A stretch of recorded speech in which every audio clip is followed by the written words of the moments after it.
भारत के सबसे व्यस्त शहरों में से एक के भीड़-भाड़ वाले वार्डों में हर साल हजारों शिशु जन्म लेते हैं। कई समय से पहले बहुत छोटे और बेहद नाजुक। दशकों तक उनका जीवन हमेशा खतरे में रहा, जब तक एक डॉक्टर ने इसे बदलने का फैसला लिया। मानवीय दया का अमृत, डॉक्टर अर्मिडा फर्नांडिस, पद्मश्री 2026। 1943 में कर्नाटक के ऐतिहासिक शहर धारवाड़ में एक चंचल और दयालु कन्या का जन्म एक मशहूर कवि और एक गृहिणी के घर हुआ।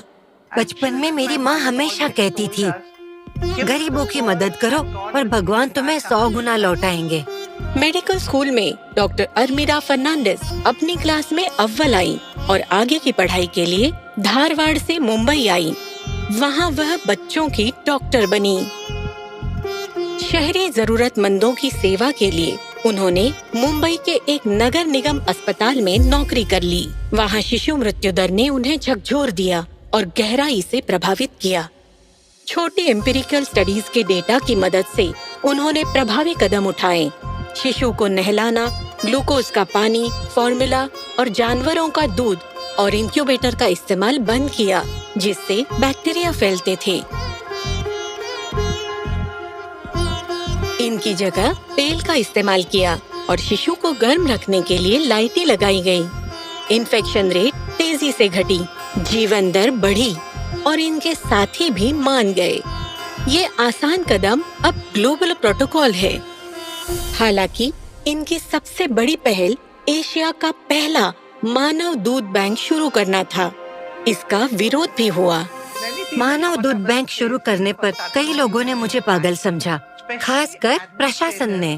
जब मुझे स्टाफ की जरूरत पड़ी, मुझे एक एडमिनिस्ट्रेटर को समझाना पड़ा कि भगवान कृष्ण को उनकी माँ ने नहीं बल्कि यशोदा ने दूध पिलाया था।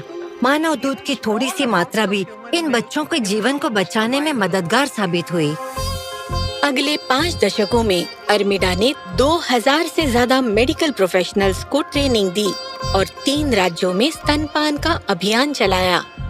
अस्पताल के काम के साथ साथ अर्मिडा ने स्नेहा नाम के एनजीओ की स्थापना की, ताकि धारावी में जरूरतमंदों तक इलाज पहुंच सके।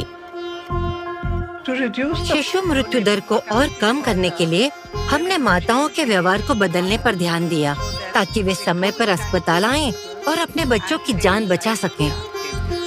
सच्चाई का सामना किए बिना आप हल नहीं पा सकते। चुनौतियाँ अलग सोच चाहती हैं। एक समय मैं जिसे मंथन करना कहती थी, आज उसे इनोवेशन कहते हैं। यह मत सोचो मैं ही क्यों। दुख से बदलाव आता है। हमें सोचना होगा कि उन तक कैसे पहुंचा जाए जो हमारे पास नहीं पहुंच सकते।